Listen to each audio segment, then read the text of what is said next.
Welcome to SPCA Stories, the podcast that takes you behind the scenes of animal rescue, rehabilitation, and the people who make it all possible at SPCA Monterey County. If you are new to us, welcome. If you've been here before, welcome back. I'm Dawn Fenton, SPCA Monterey County Content and Education Manager, and we are coming to you from the SPCA Monterey County Claire Jacobson Learning Center in stunning Salinas, California. This episode, we're joined by Pasi Eltit, one of our dedicated client care specialists. From scheduling appointments and assisting clients to supporting wellness services and helping the clinic run smoothly each day, Pasi plays an essential role in creating a welcoming and compassionate experience for both pets and the people who love them. In this episode, we'll talk about the fast-paced world of client care, the importance of compassion and communication, and what it's like to help support animals and families while they receive vital services at the SPCA clinic.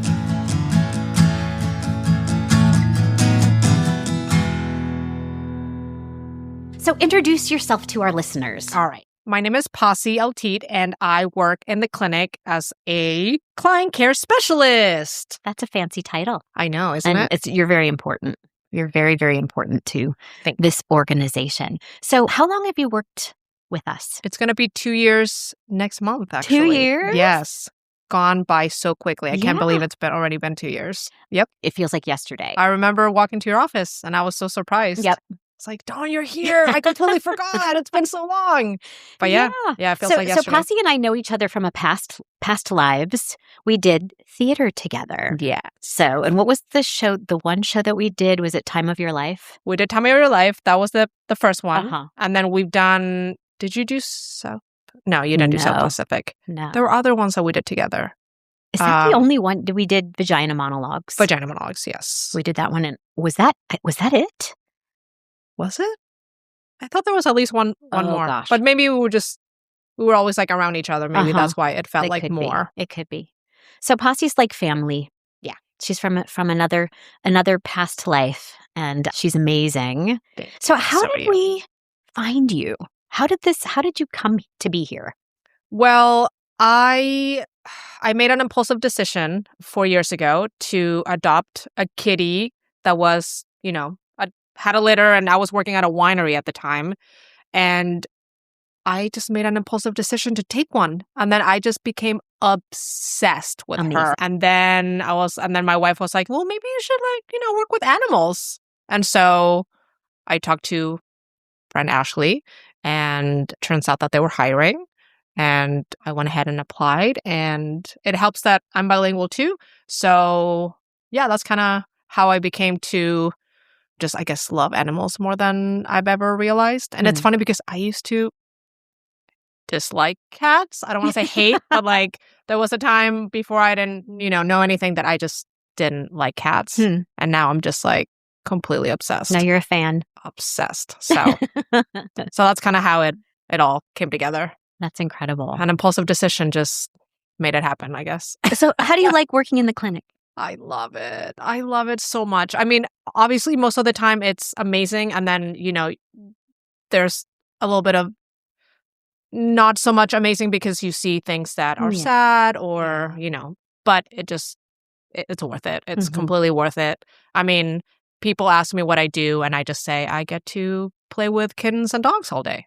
I'm just kidding. So that was going to be a question, actually. How would you describe to someone that you're meeting for the first time and they say, Pasi, what do you do? I play with kittens and puppies all day long. But I don't really say that, actually. No. I just basically tell them I work at the clinic. We do vaccines, and we, check in and check out for spay-neuter appointments, basically. So that's kind of the short answer for telling people what I do. And our clinic it's so important. Oh, yes, it's the most important. Anyone who's been listening to this podcast, even one episode, will understand we're a huge organization, and there are so many parts of our mission. We do wildlife, we do the dogs and cats, but the spaying and neutering, the vaccines are critical. Very crucial, yes. To our mission. And so what you all do is so amazing. And you're dealing not just with animals, you're dealing with the public, which is like a whole other thing. So one of the things I do, Pasi, is before we get too far into the weeds, I like to give my interviewees a compliment. Okay. So, and I've known you for a while, for a long time, actually. It's just we haven't seen each other in many years. And suddenly there you were. And I was like, oh, that's my girl. Handle again. So I just want to say you are so, I feel like a big sister to you. I mean, you're like my little sister. And so seeing you, I love this place so much. I've been around a long time and I love this place so much. So when I saw you, I was so excited and so happy. It's like having family back, having someone, little sister. And you're so kind and you're so articulate and funny. And I haven't really seen you in action in the clinic, but I just know that you're crushing it. So as a big sister, I'm so proud of you. Thank you, Dawn. That's so sweet of you. I'm just really proud of you. And we're so lucky to have you here. Thank you. And we're very lucky to have you. Like you have been around for so long and you've made, look at what you're doing. Like you don't have to do this. This is amazing. Like you're just raising the bar, coming up with new things to do to like bring awareness and show people like what the SPCA looks like. So we're very lucky to have you too. And that's my job. And that's what it's finding things that are outside the box. Like what else can we do? How else can I scream from the rafters what an amazing place this is for the animals, of course, but also the people that work here are sublime. I want to be here, like and I can tell that you love being here. And that is probably like the most important thing. Yeah. It's like finding home. Exactly. That's my home away from home. Yes. I tell people. So yes, we are just so lucky. And I'm just like, the personal part, the professional part, yes, you're amazing. But like the personal part of me is so proud of you. And yeah, you're like a little sis to me. So sisters. Thanks, Dawn. So, okay. So getting back to this. So did you grow up around here? No, I was originally born and raised in Chile, South America. Oh. And I came here when I was 13. So in 1999. Okay. Yeah, to the Salinas area. Wow. Yeah. Wow. And so you stayed here? Stayed here. And then obviously I went to Cornell. And then after that, I went to San Francisco State. And I was there for a few years. And then came back home. And then I was like, I'm going to go do the acting thing. And then I went to LA. It didn't work out, but I still did a bunch of... You did that? Yeah, I went to LA and I worked at CBS. I did like a bunch of like personal assistant and like behind the scenes kind of stuff, which was great.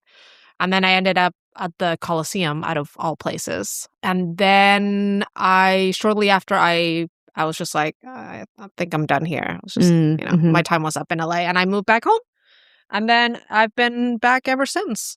So, yeah. So I just said you're my little sister and I didn't know you had done it. It's been a while. It's been a while. Other than when you started working here almost 2 years ago. Right. So I had no idea that you did all of that. That's fantastic. Yeah, I went to SF State to study theater. So I have a BA in theater arts, but I am more than happy that didn't work out and that I'm here now. So it all worked out for the best. Worked out for us too. So that you're here. Yeah. So how do you think all of that theater stuff, how does it help you in your job?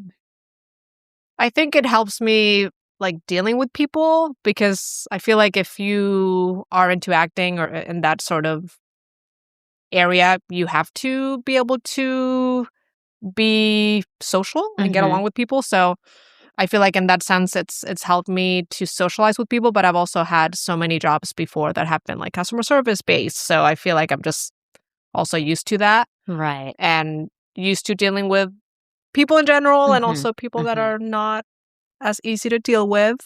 You do your best, but there's always there's always some struggle here or there, backup that you needed or But not every day is sunshine and roses and no, most days yes, but some days some other days are not. Or moments. Which is fine.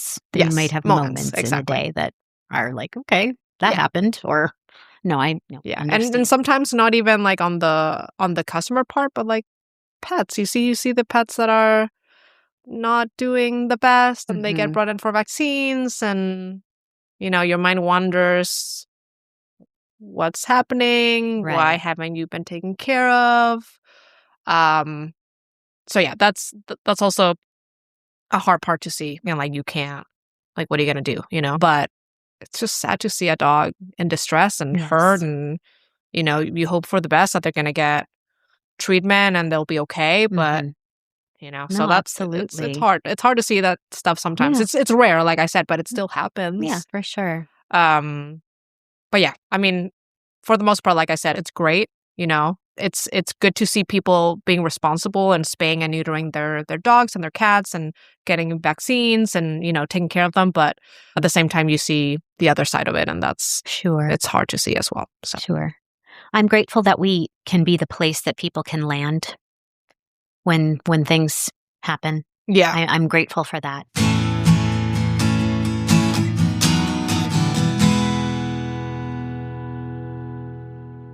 So, what did you want to be when you were a kid?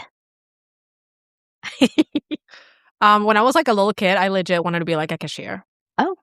Like little, when you play with your little... Yeah, I know. That is... After that, I guess I just wanted to be an actor, And after that, I have no idea because I went through some hardships. So when I came here to the United States, I came on like a visitor's visa. So obviously, like, we overstayed and, we didn't have any papers or anything. And then when Obama came out with the DACA, we applied and we had, we got our work permit and our driver's license that we couldn't get before.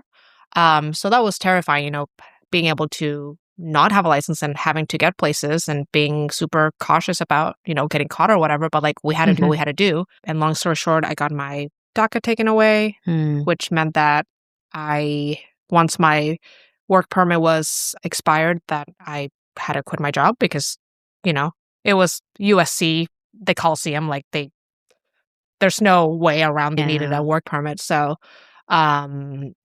so then I started working under the table, like any chance I got, but I made it like happen quick. And I like actually made pretty good money doing that kind of stuff. And then after that, I think that's when I was like, I think I'm done. And I moved back home. And then I had to continue looking for places that would be okay with me not having a work permit and either letting me use just like I was still paying taxes, but it was just a matter of like work permit. So basically finding places that would let me work without a work permit and that they didn't mind. So I ended up working at the winery, and then I ended up working at Alta and, at the power plant, the coffee shop. So up until basically me getting married and my wife helping me with my green card, I was just lost. I was like, I don't know what to do because like I don't have options. Like so I guess I didn't know what I wanted to do, I guess, up until now. I think for sure I definitely want to work with animals for like forever. But yeah, I just turned 40 and I can say that I don't really know what like is ahead of me. I'm not sure.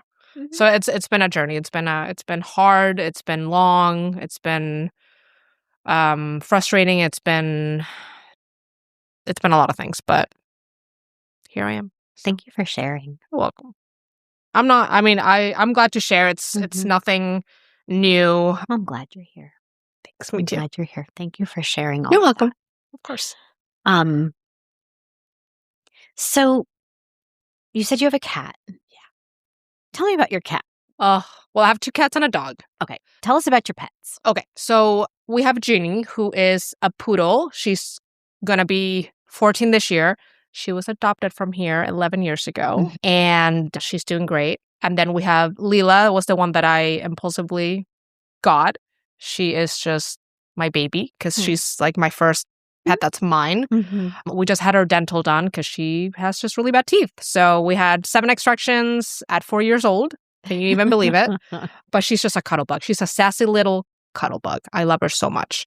And then we have Kevin, who is the perfect little angel. Aww. He's a black, medium hair cat who is his first time being a cat. We think that Leela has lived many lives. And she's just like more of like a, not grumpy, but just like, she looks at Kevin. She's just like amateur. And then Kevin is his first time being a cat. He doesn't know how to hiss. He doesn't know what aggression or anything like that is. He's just a perfect angel who just likes to play and meow all day and just be cuddled. And he's just a perfect angel. Aww. And he's a little bit of a troublemaker, but nothing like they've never destroyed anything. We got very lucky. We're very lucky with the pets that we have. That's amazing. I love them so much. Amazing. So walk me through a day in the life of Pasi at the SPCA. Okay, so I get up. Leela is probably already walking on me. Or sorry, I wake up and Leela's already, walking on me. And I try to cuddle her as much as possible. Like sometimes she'll lay with me, sometimes she'll walk on my pillow, So that's kind of how I wake up, which is great. And then sometimes Kevin is just like on my side right here. Aww. Yeah, they're just amazing. Then I'll get up and they will be kind of waiting for their food, but I have to tell them to wait because I have to go take a shower first. That's first. Get dressed. Then Kevin gets fed first. He gets his churro. That is his crack of choice. So, he's always sitting down, waiting patiently, just like a good boy. I put it down. I say, can you say please? He meows. I put him down. He eats. Just a good boy. And then it's Leela's turn. She gets her little wet chicken. And she kind of has like a raspy, like smoker voice. Like she's just like very raspy. She's so cute. And then I have to tell her to sit. Oh, and by the way, Leela only understands Spanish. Oh. And Kevin only understands English. So Leela has no clue what's happening in English. And then Kevin and Jeannie, of course, know Spanish. So, I tell her to sit down. She sits down. She eats her chicken. And then I go about my, coffee, breakfast. Jeannie is still probably sleeping in bed with Jordan. And then we feed her as well. She's a good girl, too. But she doesn't eat that much. She's not a big eater. And then I head out to come to my amazing job. I check everyone in for spay-neuter surgeries. And then we start doing vaccines at 9. So we do vaccines from 9 to 12 and then from 1 to 2:30. And then we do checkouts for spay-neuter. So we go over everything like aftercare, any questions anybody might have. And then the day ends for me at 3:30. Also in the morning, ferals are allowed to come in Monday through Thursday. Sometimes we have 10 ferals come in. Sometimes we have 1 or 2. Sometimes we have none. And what we do for them is basically the same. We do the spay-neuter, the vaccines, and all of that is free of charge. So it's a really good service that we provide for the public because, feral cats are overpopulated, and we are very thankful for the people that are actually wanting to help with that and wanting to control the population and care enough to trap them and feed them. So, so we get, the ferals in, and then same for them, same pickup time and everything. And then they get released basically to the same place that they were found, which is very important. And then I get home, obsess over my cats a little bit more, play with them, give them kisses, give them pets, clean around the house, relax. Then my wife gets home and then we have dinner for the most part. We'll relax, watch TV, cuddle some more with the pets. It never ends really. The cuddling never ends with the pets. It's a must. It's a demand. How can you not? It's like, it's what they make our days. Like, it's just, they're amazing. Agree. And then kind of call it a day. Sometimes we'll go out. Sometimes we'll stay in. Just kind of depends on the day. But that's kind of how my week usually goes. Pretty standard, pretty chill. Nothing crazy. What's the best part about your job? Just being able to, first of all, being able to, see all these beautiful things and being able to like bond with them, or when they get really excited to see you and they don't know you, you just feel so special because you feel like there's some connection with them, right? Which, I mean, there's no words for that. It's just so amazing. And then obviously, vaccinating them in your mind, making sure that they're, healthy, protected, and that their parents care enough about them that, they're going to go back to a good home and live a good life. And also making sure that everyone that leaves in the morning, that comes in the morning, is going home spayed and neutered. And also makes me very happy to, approve all those spay neuter appointments when people come in person to make those appointments. I think that's the spay neuter part is probably the most important part for me, and just making sure that all the animals are safe and they have a good home and people care about them. Which, if you're coming in, means that they are cared for, which is great. Right. So, what's the hardest part of your job? The hardest part is to see those animals that come in either sick or have some issues that the owners are delaying for whatever reason, that they're not being taken to the vet. Like sometimes something's been going on for 2 to 3 months and you're like, have you taken them to the vet? And they say no. And you're just wondering, like, why not? They're your children, basically. If you had an actual child, you would take them to the vet if they're sick. So why is it different for them? And I know that animals show pain like they most likely don't, like it's very hard for them to, they must be going through a lot of pain for them to show it. So most of the time a pet could be in pain and you wouldn't even know, but it doesn't mean that we should, reject whatever is happening to them. Right. So that's a sad thing to see. And that happens daily, unfortunately. Yeah. So given that there are upsides to the work, there are also those downsides. And like you said, daily, you'll see something in that realm. Yeah. How do you take care of yourself? Do you have hobbies? Because, work-life balance. Yeah. It's very important to, self-care. We talk about self-care. How do you help yourself out? I mean, I think I just go home and see my cats, and I'm just thankful that, that they're okay, and that if anything happens, then I would take them to the vet immediately, and I would, take care of them like they are my, they came from my womb, basically.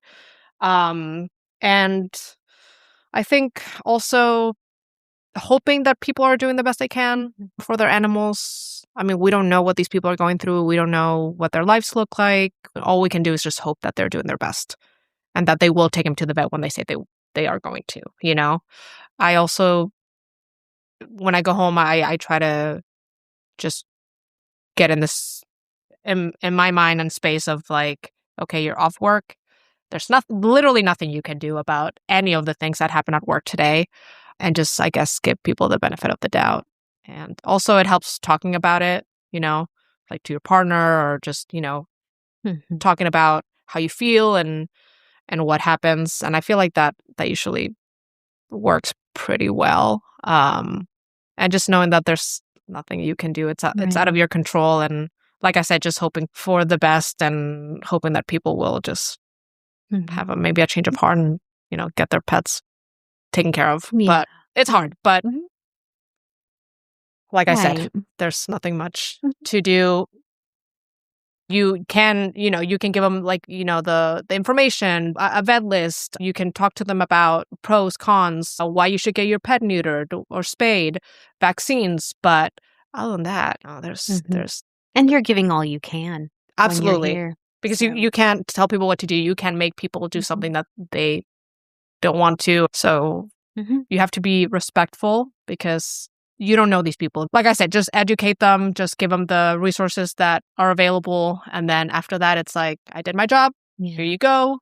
This is for you. You can do whatever you want with this. But I hope that they know that we care enough. Yeah. That's why we're doing that. So.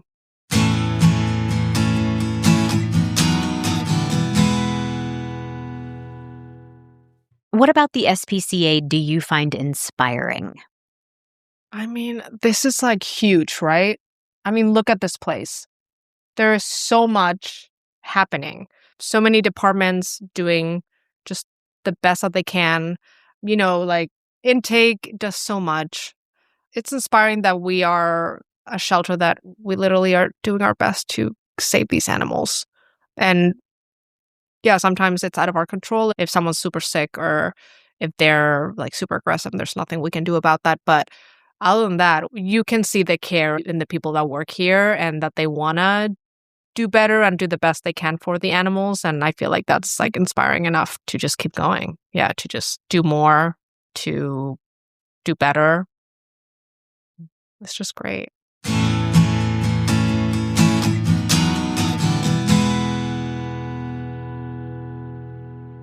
What advice would you give someone who wants to work in a place like this? I would say do your research. There are so many opportunities out there that you might not even know that are available, like how you were saying earlier about, people just think it's like dog walking or vets or what else did you say? Pet sitting Like or something grooming, like that. Yeah. being And a groomer. I mean, look at this place. There's so much more. There's animal intake, there's wildlife, there's barns, there's, admin. Mm-hmm. So I would say do your research, look into what different shelters or different clinics have to offer, like job-wise. And those ideas can open up doors to like maybe that's something that sounds interesting that you want to do. Yeah. I guess research is just super important. Yeah, that and volunteering maybe. Yes, volunteering. Hang out in every department, see what you like. Our volunteers are amazing. We have so many volunteers. And sometimes I see this gentleman every day walking dogs, and he is just amazing. Mm-hmm. That is what he likes to do now that he's retired. And we have to be so thankful for them. They are so great, and they just want to help, and it's what makes them happy because otherwise they wouldn't be here on the free time.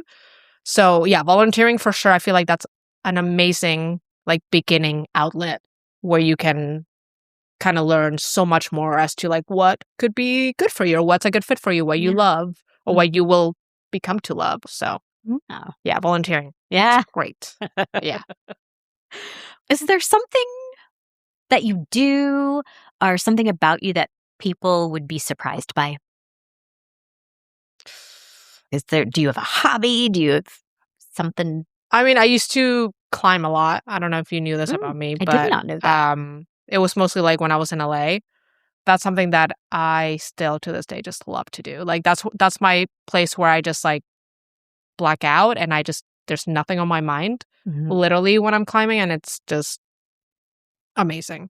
I used to be a barista. I mean, I can still make pretty good coffee if you put me in front of a espresso machine. Okay. I mean, I used to manage coffee shops at Alta and then at the power plant.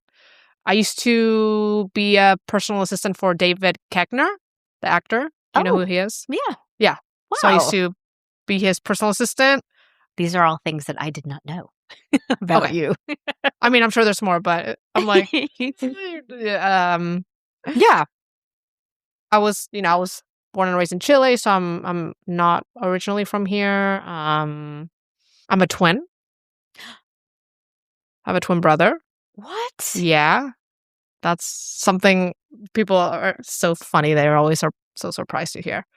I did not know that at all. Yeah. Wow. Yeah. So that's fun. Yeah. We're not fun? It's not like how people think. We're very different, and we don't have like telepathy or we don't connect. I don't feel like a stomach ache when he gets hurt or anything like that. But yeah. Wow. Yeah. Wow.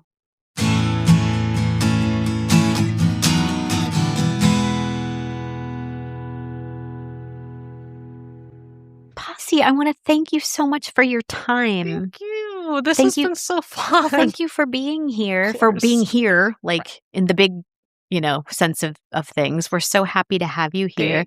And I personally, like I said earlier, I can't say enough about how excited and happy I am that you're here and how proud of you. Thank you. I mean, I'm still learning so much. Like I love every my day job. is a learning curve. I know. It's every day's a learning curve. Yeah. So thank you for your time, and I'm sure I will find a reason to have you back. Yes. Even if it's to give me hot chocolate, right? Of course.